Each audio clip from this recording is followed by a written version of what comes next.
Bagaimana mungkin, di usia 22 tahun, saat teman-temanku sedang sibuk mengejar mimpi, aku justru dipaksa menikah dengan seorang duda berusia 45 tahun. Namaku Kiran. Baru 2 minggu yang lalu aku resmi lulus dari jurusan manajemen komunikasi. Rasanya hidupku baru saja dimulai. Aku sudah membayangkan bekerja di perusahaan impianku, menabung, membahagiakan orang tua, lalu suatu hari nanti menikah dengan seseorang yang benar-benar kucintai. Namun, semua mimpi itu runtuh hanya dalam satu malam. Malam itu, setelah makan bersama, ayah dan ibu memanggilku ke ruang tamu. Wajah mereka terlihat sangat serius. "Kir, duduk dulu, Nak," kata ibu pelan. Aku mengangguk, meski hatiku mulai tidak tenang. "Ada apa, Bu?" Ayah saling berpandangan dengan ibu sebelum akhirnya berkata, "Besok sore akan ada tamu datang." "Tamu siapa?" "Orang yang sangat berjasa untuk keluarga kita." Aku mengernyit. "Siapa memangnya?" Ibu menggenggam tanganku. "Namanya Aji Seno Kusumodiryo." Aku menggeleng. "Aku nggak kenal." "Iya, memang kamu belum mengenalnya." Aku hanya diam. Lalu ayah menarik napas panjang. "Mereka datang untuk melamarmu." Kalimat itu membuat seluruh tubuhku membeku. "Apa?" "Iya, Nak. Ini bercanda kan?" Ayah menggeleng pelan. "Bukan." Aku berdiri begitu cepat, hingga kursi di belakangku hampir terjatuh. Kenapa ayah sama ibu nggak pernah bilang? Karena kami juga baru memastikan beberapa hari terakhir. Jadi aku harus langsung dilamar orang yang bahkan nggak aku kenal. Suasana mendadak sunyi. Air mataku mulai menggenang. "Ayah, ini hidupku." Ayah memejamkan mata. "Kami tahu." "Enggak, ayah nggak tahu." Aku menoleh kepada ibu. "Bu, tolong bilang kalau ini cuma salah paham." Ibu justru menangis lebih dulu. "Kiran, kenapa harus aku?" Ayah menatapku penuh penyesalan. "Keluarga Mas Aji sudah banyak membantu kita sejak dulu." Aku terdiam. Ayah melanjutkan. "Waktu usaha ayah bangkrut, beliau yang membantu tanpa meminta balasan. Saat nenekmu sakit, beliau yang menanggung sebagian biaya rumah sakit. Ketika adikmu harus operasi, beliau juga ikut membantu." Aku memandang ayah tidak percaya. "Jadi, karena beliau sering membantu kita, sekarang aku harus jadi balasannya?" "Bukan begitu, Nak." "Lalu bagaimana?" Ibu mengusap air mata. "Beliau tidak pernah meminta balasan. Justru ayahnya Mas Aji yang pernah berkata, kalau suatu hari keluarga kita berkenan, mereka ingin menjalin hubungan keluarga." Aku tertawa kecil. Tawa yang terdengar sangat pahit. "Hubungan keluarga?" "Iya, dengan menikahkan aku." Tak ada yang menjawab. Aku masuk ke kamar sambil menangis. Malam itu aku sama sekali tidak bisa tidur. Aku hanya menatap langit-langit kamar. Kenapa harus aku? Kenapa bukan orang lain? Keesokan harinya, rumah kami tampak lebih ramai dari biasanya. Beberapa kerabat datang membantu menyiapkan hidangan. Aku dipaksa memakai gamis berwarna krem dan hijab yang rapi. Padahal dalam hati aku sama sekali tidak ingin menemui tamu itu. Mobil hitam berhenti di depan rumah. Beberapa orang turun. Seorang pria berusia sekitar 45 tahun berjalan paling belakang. Wajahnya teduh, janggut tipis menghiasi dagunya. Pakaiannya sederhana, kemeja putih, celana bahan hitam, peci hitam. Tidak ada perhiasan mencolok, tidak ada kesan ingin pamer kekayaan. Ia hanya berjalan pelan sambil sesekali menundukkan pandangan. "Itu Mas Aji," bisik ibu. Aku hanya melirik sekilas. Dalam hati aku langsung bergumam. "Ya Allah, benar-benar sudah tua." Entah kenapa, aku langsung kesal. Kenapa harus dia? Acara lamaran berlangsung sederhana. Sebagian besar pembicaraan dilakukan oleh para orang tua. Mas Aji hampir tidak banyak bicara. Kalau ditanya, ia menjawab singkat. Sopan, tenang, tidak memotong pembicaraan siapapun. Sesekali aku memergokinya menundukkan pandangan ketika tanpa sengaja mata kami bertemu. Aku justru merasa semakin tidak nyaman. Kenapa orang ini pendiam sekali? Setelah semua pembicaraan selesai, ayah memanggilku. "Kiran?" Aku duduk dengan wajah datar. Ayah bertanya pelan. "Bagaimana?" Aku ingin mengatakan tidak. Sangat ingin. Namun kulihat wajah ayah yang penuh harap. Kulihat pula ibu yang sejak tadi menggenggam tasbih sambil berdoa. Lalu aku melihat ayah Mas Aji yang sudah lanjut usia. Beliau berkata lembut, "Nak, jangan merasa dipaksa. Kalau memang tidak berkenan, kami tidak akan memaksa." Mas Aji pun akhirnya berbicara. Suaranya tenang. Kiran, aku mengangkat kepala. Kalau memang kamu tidak siap, saya bisa memahami. Saya tidak ingin memulai rumah tangga dengan hati yang terpaksa. Kalimat itu membuatku sedikit terkejut. Aku sempat berpikir ia akan memaksa, ternyata tidak. Namun entah mengapa, ayah justru menundukkan kepala. Aku tahu beliau merasa sangat tidak enak. Dadaku sesak. Aku menarik napas panjang. Saya ikut keputusan orang tua. Ruangan itu mendadak hening. Mas Aji tidak terlihat senang berlebihan. Ia hanya menganggukkan kepala pelan. Insya Allah, semoga Allah mudahkan. 2 bulan kemudian, akad nikah pun dilaksanakan. Sederhana, hikmat. Saat ijab kabul selesai diucapkan dengan lancar, semua tamu mengucapkan hamdalah. Aku hanya menangis. Bukan karena bahagia, melainkan karena merasa seluruh impianku telah berakhir. Sejak hari pertama menjadi istri Mas Aji, aku bahkan belum mampu memanggilnya dengan sebutan Mas. Dalam hati, aku sering menggerutu. Pak Tua, kenapa sih hidupku harus begini? Setiap kali beliau mengajakku bicara, jawabanku selalu singkat. Iya, enggak, terserah. Anehnya, Mas Aji tidak pernah marah. Ia tetap berbicara dengan lembut, tetap tersenyum, tetap memperlakukanku dengan hormat. Bahkan setiap azan berkumandang, beliau selalu berkata, Kiran, ayo sholat dulu. Biar hati kita Allah tenangkan. Aku hanya menjawab seadanya. Nanti, bagiku saat itu, sholat hanyalah kewajiban. Bukan tempat mengadu. Aku masih menyimpan rasa kecewa yang begitu besar kepada hidupku. Aku belum tahu bahwa lelaki yang diam-diam sering kupanggil Pak Tua itu ternyata akan menjadi orang yang paling banyak mengubah jalan hidupku.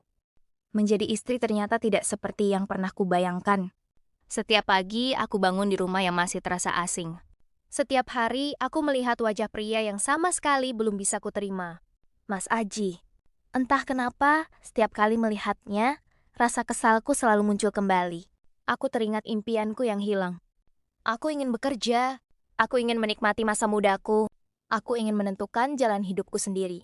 Tapi sekarang, semua berubah karena pernikahan yang bahkan tidak pernah kuinginkan. Mas Aji sebenarnya tidak pernah bersikap kasar kepadaku. Ia selalu berbicara dengan tenang. Tidak pernah membentak. Tidak pernah meninggikan suara. Setiap waktu sholat tiba, ia selalu mengingatkanku. Kiran, ayo sholat dulu. Aku hanya menjawab singkat. Nanti. Bagiku, semua perhatian itu tidak berarti apa-apa. Hatiku masih dipenuhi rasa kecewa. Sudah hampir 2 minggu kami tinggal serumah. Kami tidur di kamar yang sama. Namun, hubungan kami terasa sangat jauh. Ia memilih tidur di sofa kecil yang ada di sudut kamar. Tidak pernah memaksaku mendekat. Tidak pernah memaksaku mendekat.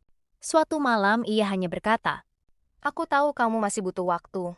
Aku tidak akan memaksamu. Aku hanya membalikkan badan. Aku tidak menjawab apapun.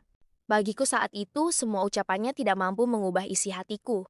Beberapa hari kemudian, teman-teman kuliahku mengirim pesan. Mereka mengajakku berkumpul di sebuah kafe malam hari. Aku langsung menghampiri Mas Aji. Mas, malam ini aku mau ketemu teman-teman. Jam berapa? Jam 9. Ia menggeleng pelan. Kalau malam, sebaiknya jangan dulu. Sudah terlalu larut. Kalau ingin bertemu mereka, cari waktu siang atau sore saja. Aku langsung kesal. Kenapa? Aku cuma mau ketemu teman. Aku tidak melarangmu berteman. Aku hanya khawatir kalau sudah terlalu malam. Aku tidak mau memperpanjang pembicaraan. Aku masuk ke kamar sambil menghentakkan langkah. Sesampainya di kamar, aku membanting tasku ke atas kasur. Beberapa barang di meja ikut kulempar hingga berserakan. Dasar Pak Tua, semuanya diatur. Tak lama kemudian, terdengar suara ketukan dari luar. Kiran, aku diam. Kalau kamu masih marah, tidak apa-apa. Aku tetap tidak membuka pintu. Beberapa saat kemudian, suasana kembali sunyi. Beberapa hari berlalu. Teman-temanku kembali menghubungiku. Kali ini mereka mengajakku bertemu sore hari. Aku tahu, Mas Aji sedang berada di lokasi proyek. Entah kenapa, kali ini aku tidak ingin meminta izin. Aku hanya mengambil kunci mobil. Saat melewati dapur, Bibi Tija bertanya, Nyonya mau kemana? Keluar sebentar, Bi. Baik, Nyonya. Aku langsung pergi. Aku sampai di sebuah kafe. 4 orang sahabatku sudah menunggu. Mereka langsung menggoda. Wah, istri orang akhirnya datang juga. Aku hanya tersenyum tipis. Lalu salah satu dari mereka bertanya, Gimana kehidupan rumah tanggamu? Aku langsung menghela napas panjang. Nggak enak. Aku mulai menceritakan semuanya. Tentang perjodohan, tentang betapa aku belum bisa menerima suamiku. Mereka saling berpandangan. Salah satu temanku berkata, kalau aku sih nggak bakal kuat. Yang lain ikut menimpali. Kamu masih muda. Jangan sampai hidupmu diatur terus. Masa mau pergi aja harus izin? Kamu juga punya hidup sendiri. Ucapan mereka membuatku merasa ada yang membenarkan semua pikiranku. Aku mengangguk pelan. Mungkin benar. Aku memang terlalu banyak kehilangan kebebasan. Tanpa terasa, waktu berlalu begitu cepat. Saat melihat jam, ternyata sudah menunjukkan pukul 7 malam. Aku buru-buru berpamitan lalu pulang. Begitu membuka pintu rumah, kulihat Mas Aji sedang duduk di ruang tamu. Begitu melihatku masuk, ia langsung berdiri. Kamu dari mana, Kiran? Aku melepas sepatu sambil menjawab singkat. Ketemu teman? Kenapa tidak bilang dulu sebelum pergi? Aku mengangkat bahu. Memangnya harus? Ia menarik napas pelan. Kiran, aku tidak melarangmu bertemu teman. Tapi setidaknya beri kabar. Saat aku pulang dan kamu tidak ada di rumah, aku jadi khawatir. Bibi Tija juga tidak tahu mau pergi kemana. Aku langsung menjawab dengan nada ketus. Aku cuma pergi sebentar. Aku bisa jaga diri. Aku tahu. Tapi sekarang, kamu sudah punya suami. Aku punya tanggung jawab untuk memastikan kamu baik-baik saja. Aku merasa ucapannya mulai membuatku kesal lagi. Ya sudah. Lain kali kalau aku pergi, aku bilang, sekarang aku capek. Belum sempat ia melanjutkan ucapannya, aku sudah berjalan menuju kamar. Pintu kamarku tutup cukup keras. Aku tidak peduli apa yang ingin ia katakan lagi. Yang kupikirkan saat itu hanya satu. Aku ingin hidup bebas seperti dulu. Malam itu ponselku berdering. Ternyata ibu menelpon. Assalamualaikum, Nak. Gimana kabarnya? Waalaikumsalam, Bu. Baik. Gimana rumah tangganya? Baik-baik saja. Mas Aji memperlakukan kamu dengan baik? Iya, Bu. Aku baik-baik saja. Kamu bahagia, kan? Dadaku terasa sesak. Aku memejamkan mata sejenak. Iya, Bu. Aku bahagia. Padahal aku baru saja berbohong. Aku tidak ingin ayah dan ibu ikut memikirkan rumah tanggaku. Biarlah mereka percaya kalau aku baik-baik saja. Sementara di dalam hati, aku masih belum bisa menerima kenyataan bahwa pria yang sering kupanggil Pak Tua itu adalah suamiku. Sejak kejadian aku pergi bertemu teman tanpa banyak menjelaskan kepada Mas Aji, hubungan kami terasa semakin canggung. Bukan karena Mas Aji berubah, justru dia masih sama. Tetap tenang, tetap sabar, tetap memperlakukanku dengan baik. Dan entah kenapa, hal itu justru membuatku semakin merasa bersalah. Namun rasa bersalah itu selalu kalah dengan rasa kesalku. Aku masih merasa hidupku berubah terlalu cepat. Aku masih merasa kehilangan kebebasanku. Beberapa hari kemudian, teman-temanku kembali mengajakku bertemu. Kali ini aku tidak terlalu ragu. Aku mulai merasa bahwa bertemu mereka adalah satu-satunya cara agar aku bisa melupakan sejenak kehidupan rumah tanggaku. Aku mengambil tas dan bersiap pergi. Bibi Tijah melihatku dari dapur. Nyonya mau pergi lagi? Aku mengangguk. Iya, Bi, ketemu teman sebentar. Baik, Nyonya. Aku berjalan menuju pintu. Tanpa berpikir untuk menjelaskan kepada Mas Aji. Di kafe, aku duduk bersama teman-temanku. Mereka terlihat senang melihatku datang. Akhirnya, kamu sering keluar juga sekarang. Aku tersenyum kecil. Kenapa memangnya? Salah satu temanku tertawa. Ya bagus dong. Jangan sampai kamu lupa kalau kamu juga punya kehidupan sendiri. Aku hanya diam, lalu salah satu dari mereka bertanya, kamu masih kepikiran soal kerja? Aku menghela napas. Kadang. Aku sebenarnya ingin bekerja lagi. Aku sudah kuliah bertahun-tahun. Aku ingin punya pengalaman. Temanku langsung menyambut. Nah itu, menurutku kamu harus cari kerja. Aku menatapnya. Tapi aku sudah menikah. Terus kenapa? Suamimu bukan berarti harus menentukan semua jalan hidupmu. Teman yang lain ikut berbicara. Iya, Kiran.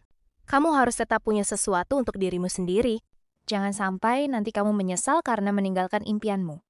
Aku terdiam. Ucapan mereka sebenarnya masuk akal. Aku memang masih ingin bekerja. Aku ingin membuktikan bahwa aku bukan hanya seorang istri yang diam di rumah.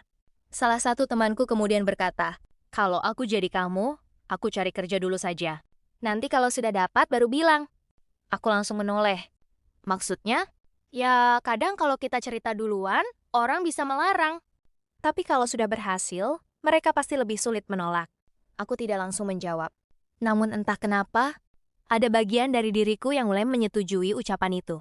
Sejak hari itu, aku mulai mencari informasi pekerjaan.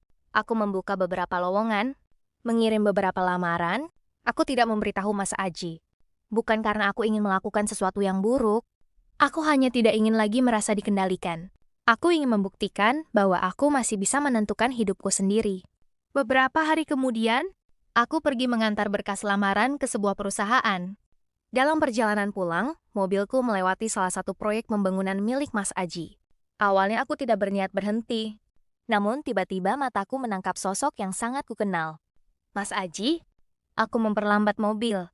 Dari kejauhan aku melihat dia sedang berdiri di area proyek. Di sekitarnya ada beberapa pekerja, mandor, dan staf proyek. Dia sedang berbicara dengan seorang perempuan. Perempuan itu terlihat membawa beberapa dokumen dan sebuah gambar berukuran besar. Mereka sedang melihat sesuatu di atas meja kerja proyek. Aku tidak bisa mendengar percakapan mereka. Jarakku cukup jauh, aku hanya melihat mereka berbicara. Sesekali perempuan itu menunjuk gambar. Lalu Mas Aji menjelaskan sesuatu. Mereka tidak berdiri berdekatan. Di sekitar mereka juga banyak orang lain. Namun entah kenapa, hatiku langsung terasa tidak nyaman. Siapa perempuan itu? Kenapa dia terlihat dekat dengan Mas Aji? Aku terus memperhatikan dari dalam mobil. Aku tahu mungkin tidak ada apa-apa, tapi pikiranku mulai berjalan kemana-mana. Bukankah Mas Aji sering sibuk di proyek? Bukankah dia sering pulang terlambat? Jangan-jangan... Aku langsung menepis pikiranku sendiri. Tidak, aku tidak tahu apa-apa. Tapi semakin aku mencoba berhenti berpikir, semakin banyak dugaan muncul. Aku akhirnya memilih pergi. Aku tidak ingin Mas Aji melihatku. Aku tidak ingin bertanya. Entah kenapa, aku merasa lebih baik diam. Sesampainya di rumah, pikiranku masih tidak tenang. Bibi Tijah menyambutku. Nyonya sudah pulang? Iya, Bi.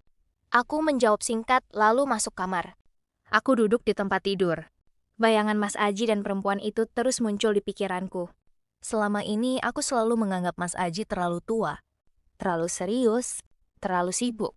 Tapi sekarang, kenapa aku merasa ada sesuatu yang aku tidak tahu? Mungkinkah selama ini aku salah menilai? Atau justru ada sesuatu yang dia sembunyikan? Malam itu Mas Aji pulang. Aku mendengar suara pintu terbuka. Seperti biasa, dia mengucapkan salam. Assalamualaikum. Waalaikumsalam. Aku menjawab dari kamar. Beberapa saat kemudian dia masuk. Kiran, aku menoleh. Iya, kamu sudah makan? Sudah. Dia mengangguk. Hari ini bagaimana? Aku hanya menjawab pendek. Biasa saja. Dia memperhatikanku beberapa detik. Sepertinya dia merasa ada yang berbeda. Tapi aku tidak mengatakan apapun. Aku memilih diam. Karena sekarang ada satu pertanyaan yang terus berputar di kepalaku. Siapa perempuan yang bersama Mas Aji tadi? Malam itu aku berbaring sambil menatap langit-langit kamar. Untuk pertama kalinya sejak menikah, bukan hanya rasa kesal yang kurasakan, ada sesuatu yang lain. Kecurigaan. Aku belum tahu siapa perempuan itu. Aku belum tahu apa hubungan mereka. Aku bahkan belum tahu apa yang sebenarnya mereka bicarakan. Tapi satu hal yang pasti, hatiku mulai dipenuhi prasangka. Dan aku tidak sadar bahwa prasangka kecil yang kubiarkan tumbuh itu akan menjadi ujian besar dalam rumah tanggaku. Sejak hari aku melihat Mas Aji berbicara dengan perempuan itu di lokasi proyek, pikiranku tidak pernah benar-benar tenang. Aku mencoba melupakan. Aku mencoba berpikir positif, namun semakin aku mencoba menghapus bayangan itu, semakin jelas wajah mereka muncul di pikiranku. Siapa perempuan itu? Apa hubungannya dengan Mas Aji? Pertanyaan itu terus berputar di kepalaku. Padahal aku sendiri merasa aneh. Kenapa aku harus peduli? Bukankah selama ini aku selalu berkata bahwa aku tidak mencintainya? Bukankah aku selalu merasa pernikahan ini adalah kesalahan? Tapi kenapa sekarang aku merasa terganggu? Hari-hari berikutnya aku menjadi lebih dingin kepada Mas Aji. Kalau biasanya aku hanya diam, sekarang aku bahkan mulai menghindari percakapan dengannya. Mas Aji beberapa kali mencoba mengajakku berbicara. Kiran, kamu sedang ada masalah? Aku yang sedang membaca ponsel hanya menjawab singkat. Tidak. Dia menatapku beberapa saat. Kamu yakin? Aku mengangguk. Iya, aku hanya lelah. Mas Aji tidak bertanya lagi. Dia selalu seperti itu. Tidak memaksa, tidak mendesak. Dan entah kenapa, sikap sabarnya terkadang justru membuatku semakin kesal. Suatu sore, aku kembali bertemu dengan teman-temanku. Begitu duduk di meja kafe, mereka langsung bertanya tentang kehidupanku. Gimana, masih sama? Aku tahu maksud mereka. Aku menghela napas. Masih? Temanku menggeleng. Kiran, kamu harus mulai memikirkan dirimu sendiri. Aku diam. Aku sebenarnya sudah mulai mencari pekerjaan. Mereka terlihat senang. Serius? Aku mengangguk. Iya, tapi aku belum bilang ke Mas Aji. Salah satu dari mereka langsung berkata, "Bagus, jangan bilang dulu." Aku menatapnya. Kenapa? Karena kalau dia melarang bagaimana? Kamu harus punya pegangan sendiri, Kiran. Jangan sampai semua keputusan hidupmu bergantung pada suami. Aku kembali terdiam. Kata-kata itu membuatku semakin yakin. Aku memang ingin bekerja. Aku ingin merasakan bahwa aku masih memiliki kendali atas hidupku. Beberapa hari kemudian, aku mendapatkan panggilan wawancara dari salah satu perusahaan. Aku sangat senang. Untuk pertama kalinya setelah menikah, aku merasa memiliki sesuatu yang kuperjuangkan sendiri. Namun sebelum pulang, aku melewati salah satu proyek milik Mas Aji. Entah kenapa aku memperlambat kendaraan, aku melihat ke arah lokasi proyek. Dan di sana, aku kembali melihat perempuan itu. Perempuan yang sama. Dia berdiri bersama Mas Aji. Di sekitar mereka ada banyak orang. Mereka tidak berdiri dekat. Tidak ada sikap yang aneh. Mereka hanya berbicara sambil melihat beberapa dokumen dan gambar rancangan bangunan. Namun hatiku kembali terasa tidak nyaman. Jadi dia, perempuan itu lagi. Aku menggenggam kemudi. Kenapa mereka sering bertemu? Aku tahu mungkin aku terlalu cepat berpikir buruk. Tapi rasa curiga sudah terlanjur muncul. Aku tidak turun dari mobil. Aku tidak bertanya. Aku memilih pergi. Malamnya, Mas Aji pulang seperti biasa. Aku sedang duduk di ruang keluarga ketika dia masuk. Assalamualaikum. Waalaikumsalam. Dia duduk di dekatku. Kiran, iya, besok kamu ada kegiatan? Aku menggeleng. Tidak. Dia mengangguk. Kalau ada sesuatu yang ingin kamu lakukan, bilang saja. Maksudnya? Maksudnya? Mas Aji tersenyum kecil. Aku tahu kamu masih muda. Aku tahu kamu punya mimpi. Aku tidak ingin kamu merasa hidupmu berhenti hanya karena menikah denganku. Aku terdiam. Untuk beberapa detik, aku tidak tahu harus menjawab apa. Karena selama ini, aku selalu berpikir dia adalah orang yang mengambil kebebasanku. Tapi kalimat itu justru berbeda. Aku masih diam, lalu dia melanjutkan, pernikahan bukan berarti seseorang kehilangan dirinya sendiri. Aku hanya ingin kita sama-sama belajar menyesuaikan diri. Aku menundukkan pandangan.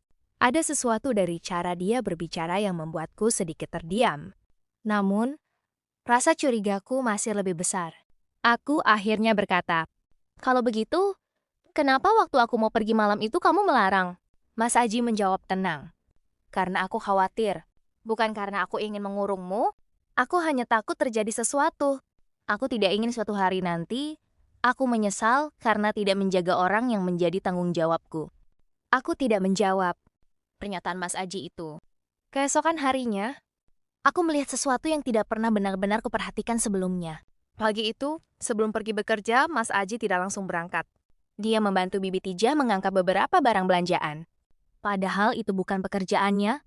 Ketika Bibi Tijah mengucapkan terima kasih, dia hanya tersenyum. Tidak usah, Bi. Saya juga tinggal di rumah ini. Aku hanya melihat dari kejauhan. Lalu aku teringat beberapa hal kecil. Dia selalu mengucapkan salam ketika masuk rumah. Dia selalu meminta maaf lebih dulu jika ada kesalahpahaman. Dia tidak pernah sekalipun menceritakan kekayaannya. Tidak pernah membanggakan usahanya. Bahkan banyak orang di luar sana yang mungkin menghormatinya karena hartanya. Tapi di rumah, dia justru terlihat sederhana. Aku tidak suka mengakuinya. Namun untuk pertama kalinya, aku melihat sisi lain dari Mas Aji. Bukan hanya seorang pria tua yang tiba-tiba menjadi suamiku, tapi seseorang yang memiliki kesabaran yang sangat besar. Malam itu, aku kembali teringat perempuan di proyek tersebut. Aku masih penasaran. Aku masih curiga. Tapi untuk pertama kalinya, muncul sebuah pertanyaan dalam hatiku. Apakah mungkin aku yang selama ini terlalu cepat menilai? Aku belum menemukan jawabannya. Karena hatiku masih dipenuhi luka. Masih ada jarak antara aku dan Mas Aji. Namun perlahan, Aku mulai menyadari satu hal. Mungkin pria yang selama ini kubenci tidak seburuk yang selama ini aku bayangkan. Sejak percakapan malam itu dengan Mas Aji, pikiranku mulai berubah sedikit. Bukan berarti aku langsung menerima semuanya. Bukan berarti rasa kesalku hilang begitu saja. Tidak, masih ada bagian dalam hatiku yang menolak. Masih ada luka karena pernikahan ini terjadi bukan atas keinginanku. Namun, untuk pertama kalinya, aku mulai melihat Mas Aji sebagai seseorang yang berbeda. Bukan hanya sebagai pria yang lebih tua dariku. Bukan hanya sebagai suami yang tiba-tiba hadir dalam hidupku. Beberapa hari kemudian, aku kembali melewati proyek milik Mas Aji. Aku sendiri tidak tahu kenapa aku berhenti. Mungkin karena rasa penasaranku belum hilang. Aku memarkir mobil tidak jauh dari lokasi proyek. Dari kejauhan, aku melihat beberapa pekerja sedang beraktivitas. Aku menarik napas panjang. Entah kenapa jantungku berdebar. Aku akhirnya turun dari mobil. Salah seorang pekerja yang sedang beristirahat melihatku. Nyonya? Aku tersenyum kecil. Iya, aku mau tanya sebentar. Silakan Nyonya. Aku ragu beberapa detik sebelum akhirnya bertanya. Kemarin saya melihat Mas Aji berbicara dengan seorang perempuan di sini. Pekerja itu terlihat berpikir sebentar. Perempuan yang membawa gambar proyek? Aku mengangguk cepat. Iya, memangnya siapa dia? Pekerja itu tersenyum. Oh, itu Bu Rania. Bu Rania? Iya, Nyonya. Beliau arsitek yang membantu proyek ini. Aku terdiam. Arsitek? Iya, beliau yang membuat beberapa rancangan bangunan ini. Aku menatap pekerja itu. Jadi, bukan... Aku menghentikan kalimatku.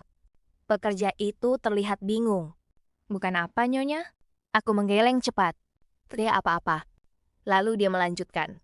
Pak Aji memang sering berdiskusi dengan beliau kalau ada bagian bangunan yang perlu diperiksa. Tapi mereka selalu di sini bersama tim. Ada mandor dan pekerja lain juga. Aku menundukkan pandangan. Tiba-tiba wajahku terasa panas. Selama ini, aku sudah berpikir terlalu jauh. Aku sudah menciptakan cerita sendiri di dalam pikiranku. Padahal aku tidak tahu apa-apa. Dalam perjalanan pulang, aku hanya diam di dalam mobil. Aku teringat bagaimana aku melihat Mas Aji saat itu. Aku hanya melihat seorang perempuan berbicara dengannya. Lalu pikiranku langsung membuat kesimpulan buruk. Aku bahkan tidak memberinya kesempatan untuk menjelaskan. Aku menghela napas. Kenapa aku jadi seperti ini? Sesampainya di rumah, aku melihat Mas Aji sedang berada di ruang kerja. Aku berdiri di depan pintu beberapa saat. Ada rasa malu yang tiba-tiba muncul. Aku ingin bertanya. Aku ingin mengatakan bahwa aku sudah tahu kebenarannya. Namun lidahku terasa berat. Akhirnya aku hanya mengetuk pintu. Masuk, aku membuka pintu perlahan. Mas Aji menatapku. Ada apa, Kiran? Aku duduk di kursi depan meja kerjanya.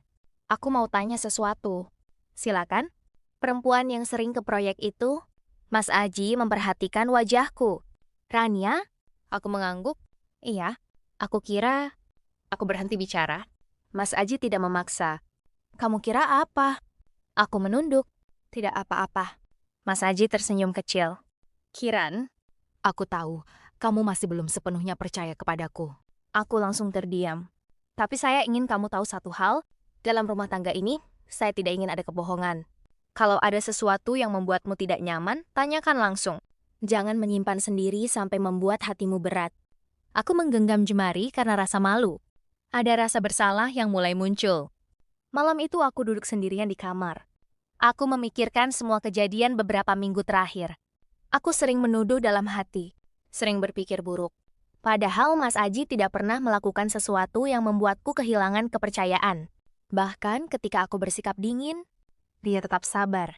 Ketika aku menjauh, dia tetap menghargai. Keesokan harinya, aku memberanikan diri bicara tentang hal lain. Mas, iya, aku dapat panggilan kerja. Mas Aji menoleh. Kerja? Aku mengangguk. Aku ingin mencoba bekerja. Beberapa detik dia diam. Aku langsung merasa takut. Jangan-jangan dia tidak setuju. Tapi ternyata dia tersenyum. Kalau itu membuat kamu berkembang dan menjadi lebih baik, saya mendukung. Aku terkejut. Benarkah? Kenapa tidak? Saya menikahimu bukan untuk mematikan impianmu. Kalimat itu membuatku terdiam. Selama ini, aku selalu berpikir dia ingin mengikatku. Ternyata, aku yang terlalu cepat mengambil kesimpulan. Mas Aji melanjutkan. Tapi kita tetap harus membicarakan semuanya bersama. Bukan karena saya ingin mengatur. Tapi karena sekarang kita adalah pasangan. Aku mengangguk kecil. Untuk pertama kalinya, aku tidak merasa sedang melawan suamiku. Malam itu aku berbaring sambil memikirkan semuanya. Masih terlalu jauh untuk mengatakan aku mencintainya. Masih ada banyak hal yang harus aku pahami. Namun perlahan, aku mulai melihat Mas Aji bukan sebagai pria yang merenggut kebebasanku, melainkan seseorang yang justru ingin membantuku menemukan diriku kembali. Dan mungkin, ini kali pertama sejak menikah, hatiku mulai membuka sedikit ruang untuknya. Setelah sekian lama merasa hidupku berhenti, akhirnya aku mendapatkan kesempatan untuk bekerja. Aku pikir, mungkin ini adalah awal baru untukku. Aku bisa kembali mengejar impianku. Aku bisa membuktikan bahwa aku bukan hanya seorang istri yang bergantung kepada suami. Aku datang ke kantor itu dengan perasaan bahagia. Gedungnya terlihat besar, orang-orang di dalamnya terlihat profesional. Semua tampak normal. Tidak ada yang membuatku curiga. Setidaknya, itu yang kupikirkan saat pertama kali datang. Hari pertama bekerja berjalan cukup aneh. Aku merasa beberapa hal tidak sesuai dengan apa yang dikatakan saat wawancara. Pekerjaannya berbeda. Beberapa orang terlihat terlalu tertutup. Bahkan ketika aku bertanya tentang sistem kerja, jawabannya selalu berputar-putar. Aku mencoba berpikir positif. Mungkin aku hanya belum terbiasa. Namun semakin lama, semakin banyak hal yang terasa janggal. Saat aku sedang mencari beberapa dokumen di ruangan penyimpanan, aku menemukan sebuah map yang tertinggal. Awalnya aku tidak berniat membukanya, tapi ketika melihat beberapa tulisan di dalamnya, aku langsung merasa ada sesuatu yang salah. Dokumen itu berisi data banyak orang. Nama, nomor telepon, informasi pribadi. Bahkan ada catatan tentang bagaimana mereka menghubungi korban dan mengambil keuntungan dari data tersebut. Tanganku mulai gemetar. Tidak mungkin. Aku membaca beberapa halaman lagi, dadaku terasa sesak. Perusahaan ini bukan perusahaan biasa. Mereka menggunakan pekerjaan sebagai kedok untuk melakukan penipuan. Mereka mencari orang-orang baru untuk menjalankan kegiatan ilegal itu. Dan aku baru saja masuk ke dalamnya. Aku buru-buru menutup dokumen tersebut. Aku harus pergi. Aku harus melaporkan ini. Namun saat aku baru saja keluar dari ruangan, seseorang sudah berdiri di depan pintu. Mau cari apa? Tubuhku langsung kaku. Seorang pria menatapku dengan wajah curiga. Aku mencoba tetap tenang. Tidak, saya cuma mencari berkas. Dia melangkah mendekat. Berkas apa? Aku mundur perlahan. Tidak ada. Aku harus pergi. Saat aku hendak berjalan melewatinya, dia langsung menghalangi jalanku. Kamu lihat sesuatu yang tidak seharusnya kamu lihat? Jantungku berdegup semakin kencang. Aku tidak menjawab, dan itu sepertinya membuatnya semakin yakin. Aku langsung berbalik dan berlari. Kiran! Aku mendengar suara langkah kaki mengejarku. Aku tidak peduli. Aku hanya ingin keluar. Aku berlari melewati lorong. Tanganku gemetar saat menekan tombol lift. Terlalu lama. Aku akhirnya memilih menggunakan tangga. Aku turun secepat mungkin. 1 lantai, 2 lantai, 3 lantai. Napas aku mulai tidak beraturan. Namun ketika sampai di lantai bawah, langkahku berhenti. Di sana sudah ada beberapa orang yang berdiri. Menungguku. Aku mundur perlahan. Tidak. Salah satu dari mereka tersenyum. Mau pergi kemana? Aku menggenggam ponselku erat. Jangan dekat-dekat. Aku tahu apa yang kalian lakukan. Aku akan laporkan semuanya ke polisi. Aku akan bongkar perusahaan ini. Mereka justru tertawa. Kamu pikir kamu bisa keluar begitu saja? Aku menatap mereka dengan marah, meski sebenarnya aku mulai ketakutan. Kalian tidak akan bisa menutupi ini selamanya. Akan ada yang tahu. Akan ada yang menangkap kalian. Salah satu dari mereka mendekat. Kamu terlalu banyak tahu. Seketika rasa takut mulai menguasai diriku. Aku melihat sekeliling. Tidak ada orang yang kukenal. Tidak ada yang bisa membantuku. Untuk pertama kalinya, aku benar-benar merasa sendirian. Aku mencoba mundur. Namun tubuhku mulai kehilangan tenaga. Sejak tadi aku berlari. Napas terasa berat. Kakiku mulai lemas. Pandangan mataku mulai lemas. Dalam kondisi seperti itu, entah kenapa pikiranku hanya mengingat satu nama. Seseorang yang selama ini selalu ada. Seseorang yang selalu sabar menghadapiku. Seseorang yang bahkan sering kutolak kebaikannya. Saji. Air mataku mulai jatuh. Aku tidak tahu kenapa, tapi saat itu, aku hanya ingin melihatnya. Aku hanya ingin dia datang. Dengan sisa tenaga yang ada, aku berteriak. Mas Aji! Suaraku menggema di ruangan itu. Mas Aji! Setelah itu, mataku mulai berat. Aku hampir tidak bisa berdiri. Aku melihat semuanya menjadi samar. Lalu tiba-tiba, brak! Pintu di belakangku terbuka keras. Semua orang menoleh. Aku hanya mampu melihat bayangan seseorang berjalan masuk. Seorang pria memakai jaket kulit hitam. Langkahnya tenang, tatapannya tajam. Di belakangnya ada beberapa orang lain yang masuk bersamanya. Mereka bukan orang biasa. Gerakannya cepat. Mereka langsung menghadapi orang-orang yang tadi membuatku ketakutan. Aku masih setengah sadar, namun aku mengenali suara itu. Kiran, aku mendongak. Mas Aji? Untuk pertama kalinya, aku melihat sisi dirinya yang belum pernah kulihat. Bukan hanya pria sabar yang selalu mengalah. Bukan hanya suami yang selalu menungguku membuka hati. Tapi seseorang yang sangat kuat ketika orang yang dia lindungi berada dalam bahaya. Aku ingin mengatakan sesuatu, tapi tubuhku sudah tidak sanggup. Sebelum mataku tertutup, aku hanya melihat Mas Aji berjalan mendekat kepadaku. Dan untuk pertama kalinya sejak menikah, aku merasa aman berada di dekatnya. Saat aku membuka mata, aku berada di kamar. Aku melihat langit-langit yang sangat kukenal. Rumah. Aku mencoba bangun, namun tubuhku masih terasa lemas. Kiran. Aku menoleh. Mas Aji duduk di samping tempat tidur. Wajahnya terlihat sangat khawatir. Mas, kamu sudah sadar? Aku mengangguk pelan. Apa yang terjadi? Kamu pingsan karena kelelahan. Aku terdiam, lalu semua kejadian tadi kembali muncul di pikiranku. Orang-orang itu, perusahaan itu, dan Mas Aji yang datang menyelamatkanku. Aku menatapnya penuh pertanyaan. Mas, bagaimana kamu tahu aku ada di sana? Mas Aji terdiam beberapa detik, lalu menjawab pelan. Karena lokasi ponselmu terhubung denganku. Aku mengernyit. Maksudnya? Beberapa waktu lalu, aku mengaktifkan fitur berbagi lokasi di ponselmu. Aku ingin memastikan kamu aman kalau sedang bepergian. Aku langsung terkejut. Kamu bisa melihat lokasiku? Iya, aku tidak bermaksud mengawasimu, Kiran. Aku tidak ingin mengendalikan hidupmu. Aku hanya khawatir, apalagi setelah beberapa kali kamu pergi sendiri. Aku terdiam. Untuk pertama kalinya, aku tidak merasa dia sedang membatasi aku. Aku justru merasa dia sedang menjagaku. Mas Aji menunduk. Maaf kalau itu membuatmu tidak nyaman. Aku hanya seorang suami yang ingin memastikan istrinya baik-baik saja. Aku tidak tahu harus menjawab apa. Karena selama ini, aku selalu berpikir dia adalah orang yang mengambil kebebasanku. Tapi hari ini, dia justru menjadi orang yang menyelamatkan hidupku. Aku menatap wajahnya. Dan untuk pertama kalinya, aku melihat Mas Aji bukan sebagai pria yang kupanggil Pak Tua dalam hati, tapi sebagai seseorang yang benar-benar peduli kepadaku.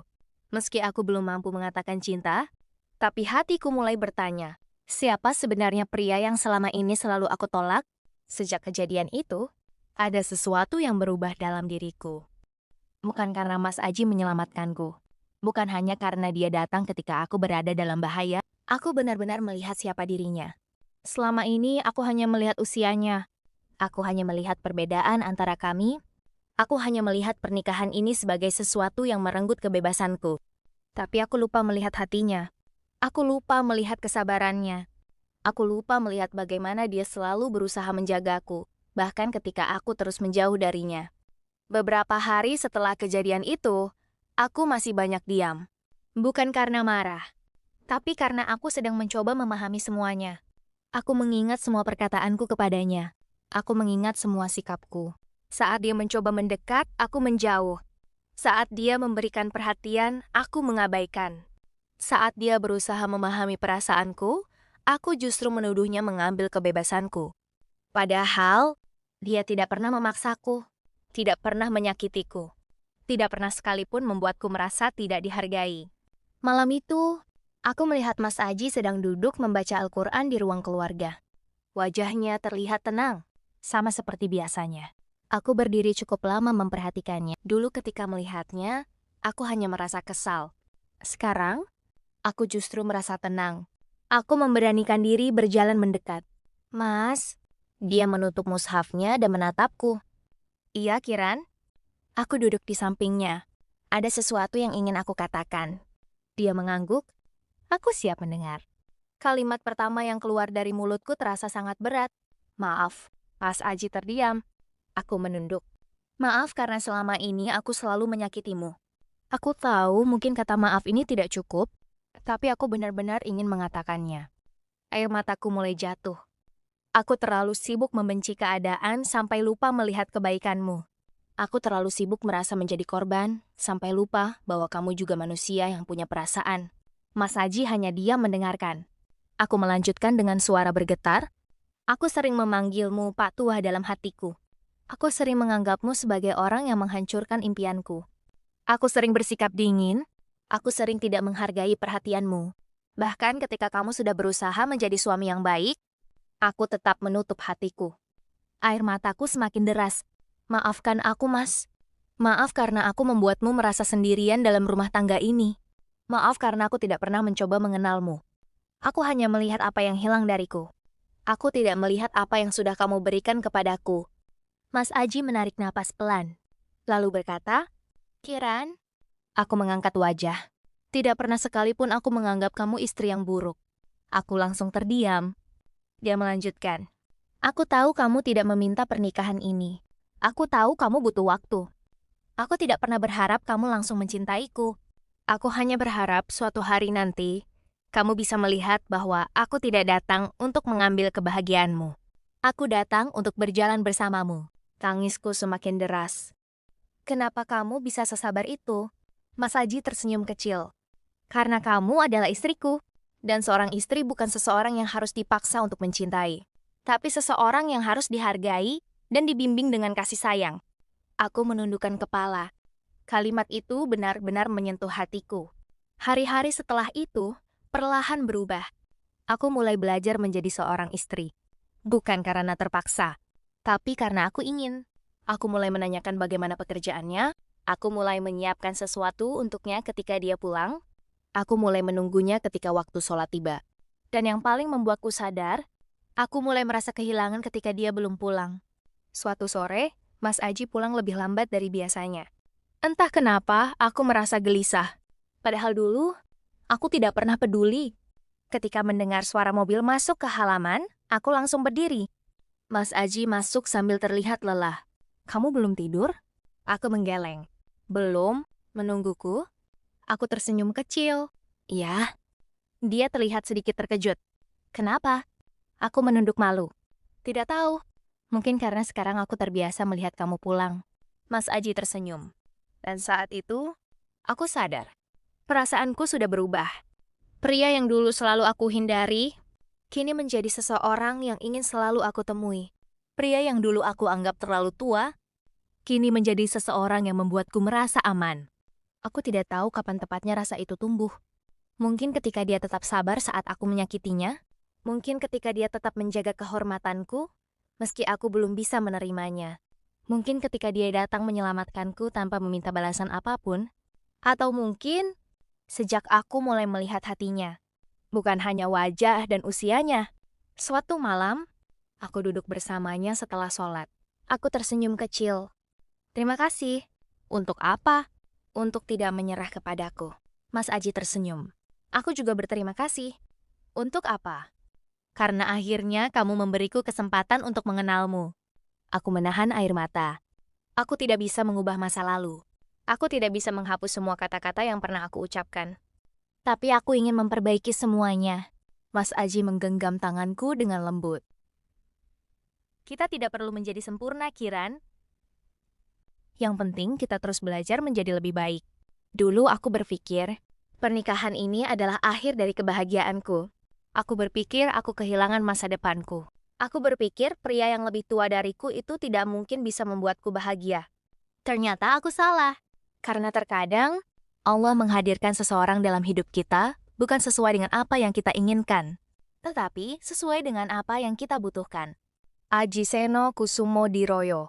Pria yang awalnya hanya aku kenal sebagai suami pilihan orang tuaku, pria yang awalnya hanya aku kenal sebagai suami pilihan orang tuaku, kini menjadi seseorang yang paling aku hormati.